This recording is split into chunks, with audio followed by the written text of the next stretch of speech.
எச்சரிக்கை, அனைவரும் கேளுங்கள். ஷாயன்ஷா அவர்கள் வந்து கொண்டிருக்கிறார்.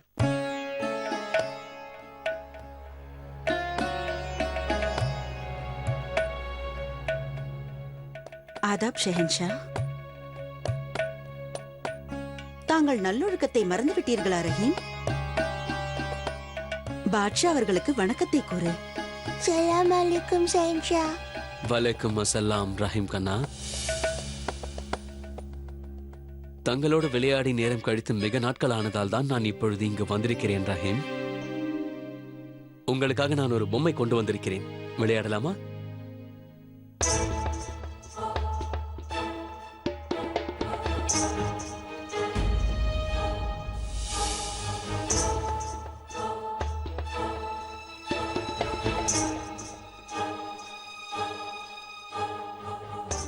குங்குமம் காபூலில் இருந்து வந்தது. சற்று ருசி பாருங்கள்.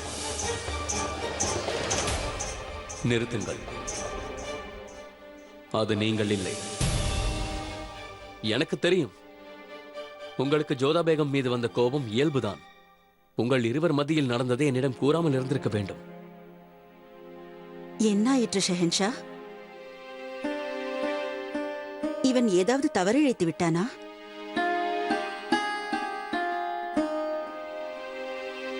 இல்லை.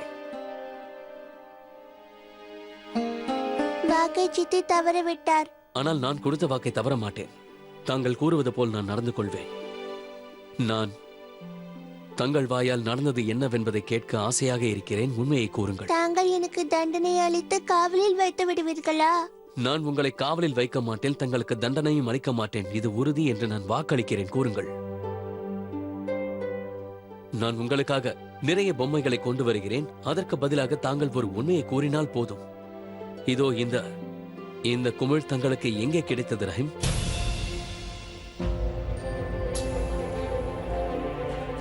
ரஹீம், நான் உனக்கு என்ன கற்றுக் கொடுத்திருக்கிறேன்? உண்மையை கூறும் குழந்தைகளை குதா பார்த்துக் கொள்வார் என்று கூறியிருக்கிறேன் அல்லவா? நிச்சயமாக. அதற்காகத்தான் நான் இத்தனை குமிழ்களை இங்கே கொண்டு வந்திருக்கிறேன், இல்லையா கண்ணா?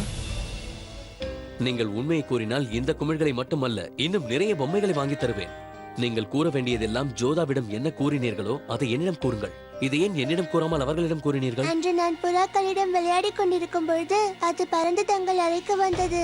நான் பின்னால் வந்தேன். உங்கள் கையில் இருந்த குமிழையும் பார்த்தேன். அதைத்தான் நான் எடுத்திருந்தேன். எனக்கு தண்டனை அளிப்பீர்கள் என்று நினைத்து விட்டேன். அதனால் அப்போது தப்பித்துக் கொள்ள நான் சித்தையிடம் சென்று விட்டேன். நான் என்ன கூறினேன் என்றால், அந்த குமிழை நான் கீழே இருந்து எடுத்தேன் என்று கூறினேன். எங்கிருந்து? கூறுங்கள். இந்த குமிழ் தங்களுக்கு எங்கே கிடைத்தது? அன்றுதான்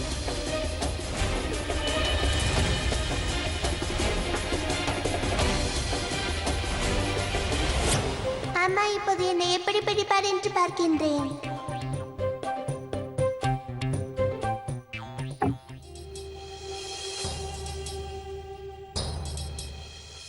நீங்கள் எல்லோரும் செல்லுங்கள்.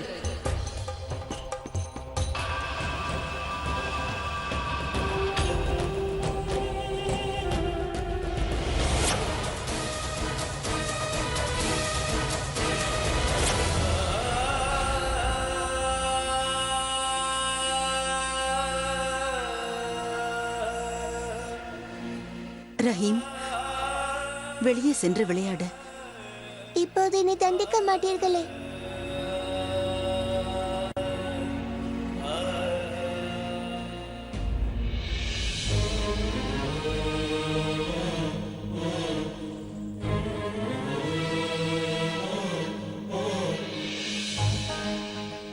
சலீமா பேகம், எனக்கு புரிந்துவிட்டது ஷெஹன்ஷா. என் உயிரே போனாலும் சரி, இந்த விஷயத்தை பற்றி ஒரு வார்த்தை கூட வெளியே கூற மாட்டேன்.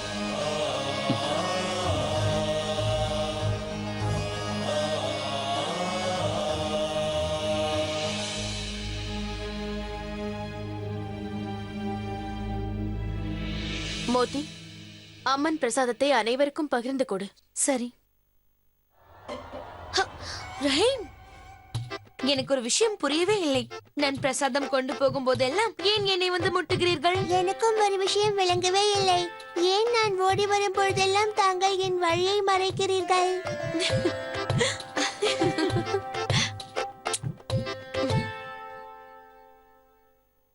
ரஹீம், தாங்கள் இங்கு வந்திருக்கிறீர்கள். நான் தங்களுடன் பேச மாட்டேன். நான் கோபமாக இருக்கிறேன்.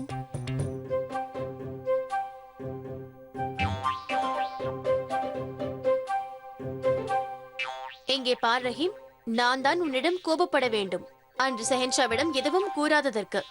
எதுவும் சொல்லாமல் ஓடிவிட்டீர்கள். தாங்கள் ஏன் வாக்கை மீறினீர்கள்? ஷஹின்ஷாவிடம் எதையும் கூற மாட்டேன் என்றீர்கள் அல்லவா? என் அம்மாவிடமும் நான் கூறிவிட்டேன் உங்களோடு பேச போவதில்லை என்று. உங்களை விட ஷஹின்ஷாவே பரவாயில்லை. கொடுத்த வாக்கை அவர் மீறவில்லை. ஷெஹன்ஷா தங்களுக்கு என்ன வாக்களித்தார்? கூறவா?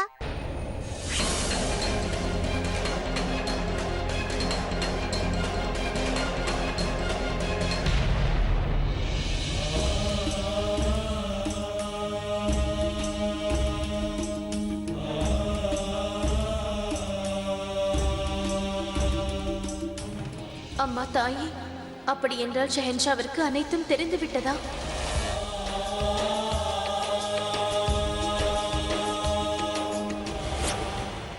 மகாமங்கா தான் இந்த சூழ்ச்சியை செய்தார் என்று ஷெஹன்ஷாவிற்கு தெரிந்து விட்டதா? இந்த உண்மையை தெரிந்து கொள்ளத்தான் மாறுவேடத்தில் ஷெஹன்ஷா அந்த இடத்திற்கு வந்திருந்தாரா? இப்பொழுது ரஹீம் அவருக்கு உண்மையை கூறிவிட்டான். இப்பொழுதாவது அவருக்கு என் வார்த்தையில் நம்பிக்கை பிறந்திருக்கும். இல்லை என்றால் மகாமங்காவை ஒருவேளை மன்னித்து விட்டு விடுவாரா?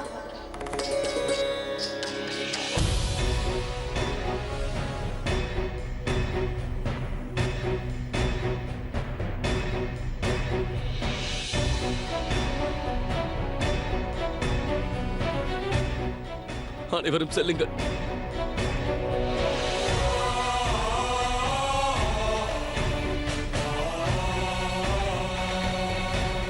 மகாமங்கா என் விஷயத்தில் இப்படி நடந்து கொள்வார்கள் என்று நான் கனவிலும் நினைத்து கூட பார்க்கவில்லை. எனது பெரியம்மாவை எனக்கு வாரிசு இல்லாமல் செய்தார்களா? என்னுடைய உயிரை காப்பாற்றியவர்களே இப்படி செய்தார்களா? அவருடைய மகனுக்கு பிறக்க இருந்த குழந்தையை எதற்காக அவரை கொண்டு விட்டார்?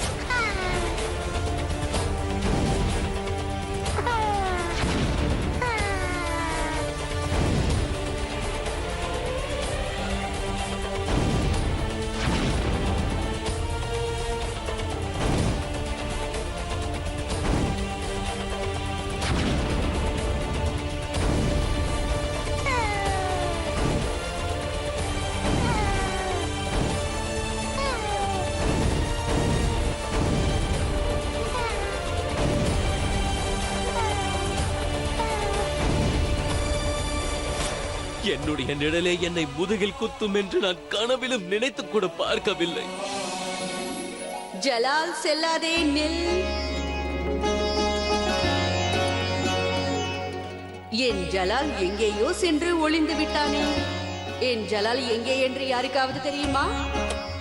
என் ஜலால் எங்கே இருக்கிறான்? ஓ! என்னையே ஏமாற்றுகிறாயா என் செல்லமே? உண்ணுங்கள். நான் உண்ண மாட்டேன். எனக்கு உணவு வேண்டாம். உண்ணுங்கள். எனக்கு பிடிக்கவில்லை. வேண்டாம். என்ன ஆயிற்று?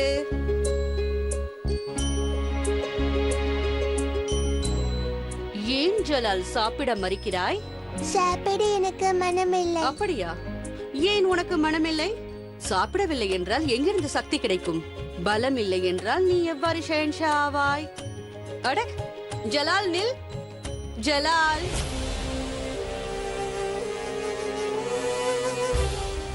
எதற்காக இப்படி செய்தீர்கள் பெரியம்மா? உங்களுடைய பிள்ளைக்கு எதற்காக இப்படி ஒரு கொடுமை செய்தீர்கள் பெரியம்மா?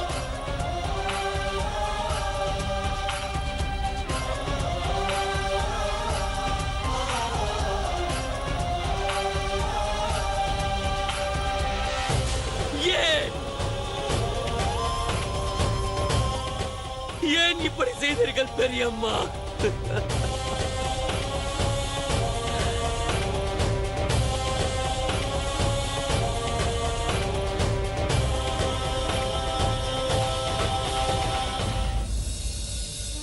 தைரியமாக இரு சுகன்யா.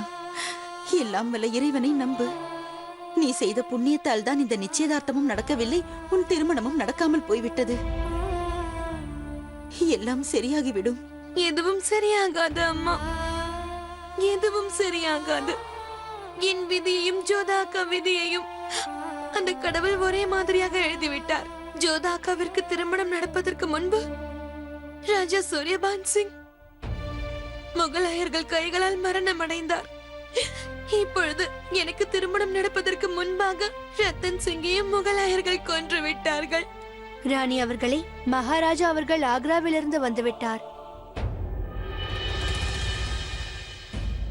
தந்தையே,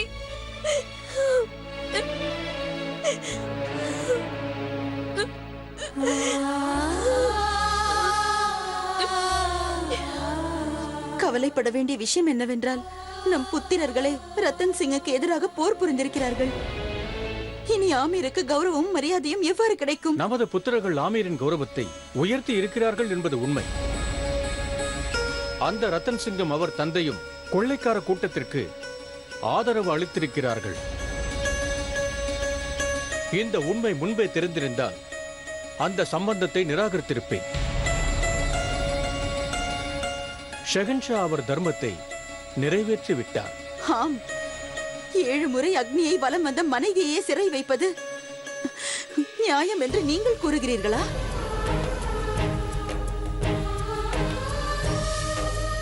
தனது தங்கையின் புகுந்த வீட்டிற்கு சீரெடுத்து சென்ற அண்ணன்களையே இவ்வாறு காவலில் வைப்பதுதான் தர்மமா? கூறுங்கள். ஆம், அது ஒரு அரசரின் தர்மம்.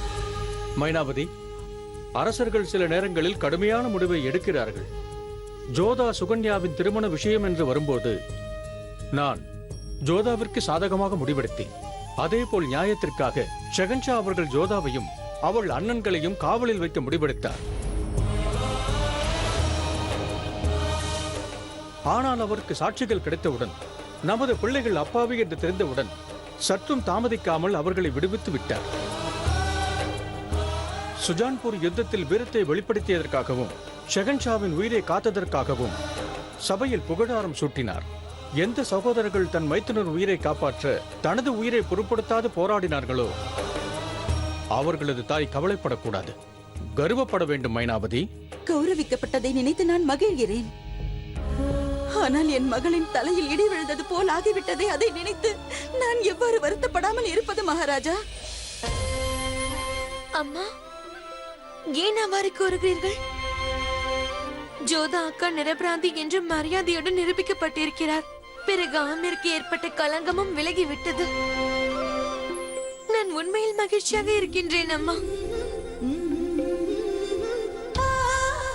ஆம் தந்தையே, நான் மிகவும் மகிழ்ச்சியாக உள்ளேன்.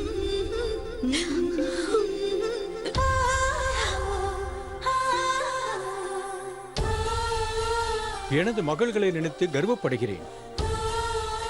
ஜோதா ஆமீருக்காக தன்னையே கொடுத்து விட்டாள். பிறகு சுகன்யா தனது சோகத்தை மறைத்துக் கொண்டு சகோதரியின் நலனுக்காக கவலைப்படுகிறாள். உடனடியாக கோட்டையிலும் மாளிகையிலும் பாதுகாப்பை இரட்டிப்பாக்குங்கள் மந்திரியாரே. தங்களது ஆணைப்படியே ஆகட்டும் ஷாயன்ஷா. எனக்கு ஒரு சந்தேகம். எதற்காக இவ்வளவு காவல்? இதற்கென்ன அவசியம்?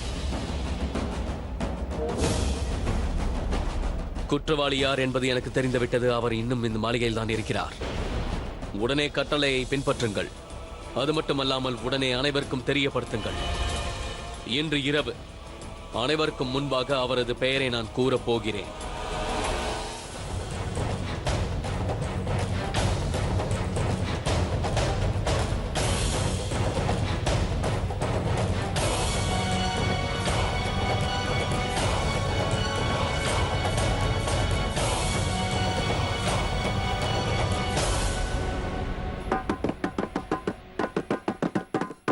எச்சரிக்கை! அனைவரும் இந்த அறிவிப்பை கவனமாக கேளுங்கள். ஷெஹன்ஷா அவர்களின் கட்டளைப்படி அரசு மாளிகை, அந்தப்புறம், தர்பார் மற்றும் இதர மாளிகைகளையும் சேர்த்து கோட்டைக்கு செல்லும் அனைத்து வழிகளையும் ஒரே சமயத்தில் இன்று முதல் அடைக்கப்படுகிறது. அனைவருக்கும் ஊரடங்கு உத்தரவும் பிறப்பிக்கப்படுகிறது. ஆண்கள் மற்றும் குழந்தைகள், பெரியவர்கள் அனைவருக்கும் உள்ளே வருவதற்கோ வெளியே செல்வதற்கோ அனுமதி மறுக்கப்படுகிறது. என்ன கூறுகிறீர்கள்? ஷெஹன்ஷாவிற்கு நடந்த உண்மைகள் தெரிந்து விட்டதா? அந்த தாய் தங்கள் பிரார்த்தனையை ஏற்றுக்கொண்டார். ஆமாம் மோதி, அந்த கடவுள் நம் பிரார்த்தனையை ஏற்றுக்கொண்டு விட்டார் மோதி. இப்பொழுது ஷெஹன்ஷா என்ன முடிவெடுத்திருக்கிறாரோ தெரியவில்லை. எனக்கு முழு நம்பிக்கை இருக்கிறது. எனக்கு பிறக்கவிருந்த குழந்தையை கொன்றவனை ஜலால் பிடிப்பார் என்ற நம்பிக்கை எனக்கு இருந்தது. ஆனால் மல்லிகா பேகம் இரவில் இதற்காக தர்பாரை கூட்டியிருக்கிறார் என்றுதான் புரியவில்லை. விடுவதற்குள் முடிக்க வேண்டிய விஷயமாக இருக்கலாம். அது யாருக்கு தெரியும் சொல். அந்த கொலைகாரனுக்கு இதுதான் கடைசி இரவு. காவலை பலப்படுத்துங்கள்.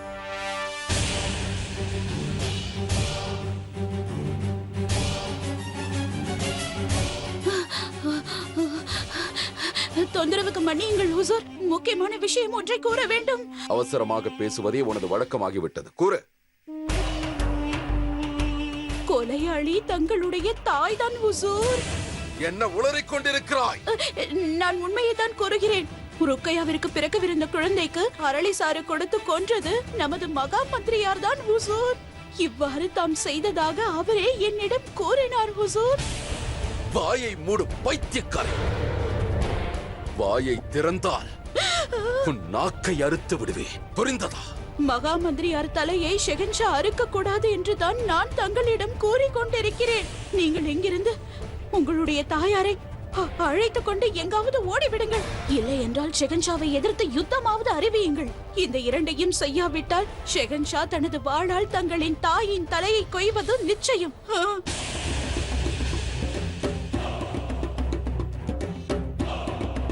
எனது தாயா கொலை செய்தாள்?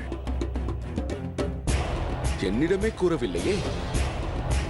நான் அதை பற்றி கேட்டபோதும் தெரியாதென்றாரே. அப்படியானால் அவருக்கு என் மீது நம்பிக்கை இல்லையா? தயவு செய்து மன்னியுங்கள் ஹுசூர். இது நம்பிக்கை பற்றி பேசும் நேரம் அல்ல. விரைவாக எதையாவது செய்யுங்கள் ஹுசூர். இல்லை என்றால் தங்கள் தாய் அவரை வளர்த்ததை கூட மறந்துவிட்டு ஷெகன்ஷா அவர்களை கண்டந்துண்டமாக வெட்டி ரத்தத்தை பார்க்காமல் விடமாட்டார். தாயே, இதை என்னிடம் முன்பே கூறியிருந்தால் நான் ஏதோ ஒன்று செய்திருப்பேனே. இப்போது ஜலால் மட்டும் தங்களை கைது செய்து விட்டால் எனது வாழ்க்கையே சூன்யமாகிவிடுமே. தாயே, நான் ஏதாவது செய்தாக வேண்டாம். உடனடியாக செய்தாக வேண்டும்.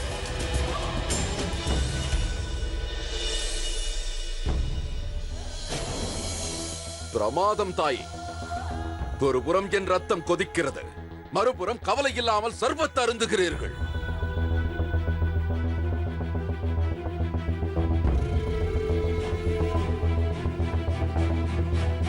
நீயும் அருந்து இந்த ஷர்பத்தை அருந்தினால் பதற்றம் சற்று தனியும்.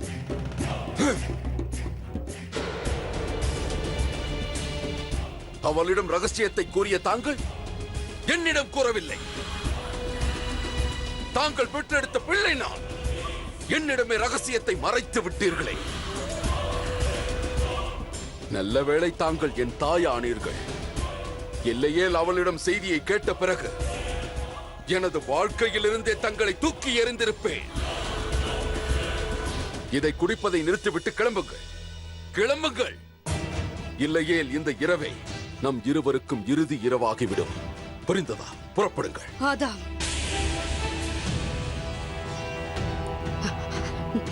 நாம் எங்கும் செல்ல தேவையில்லை. நாம் இங்கேயே இருக்கலாம். என்ன உளறுகிறீர்? மரணத்தைக் கண்டு தங்களுக்கு பயம் இல்லையா? அதான் ஜலால் என்ன செய்ய போகிறான் என்று பார்க்க வேண்டும் போல உள்ளது. தங்களுக்கு புத்தி பேதலித்து விட்டதா தாயே? ஜலால் தங்களிடம் கருணை காட்ட மாட்டான். கண்டன் துண்டமாக வெட்டி கழுகுக்கு இரையாக்கி விடுவான். புறப்படுங்கள். நீ நினைப்பது போல் ஒன்றும் நடக்காது. நீ இங்கேயே இருக்கலாம். இனி நடக்கப் போவதை பொறுத்திருந்து பார். நீ எங்கேயும் செல்ல வேண்டாம். ஷர்பத்தை அருந்து அருந்து அருந்து.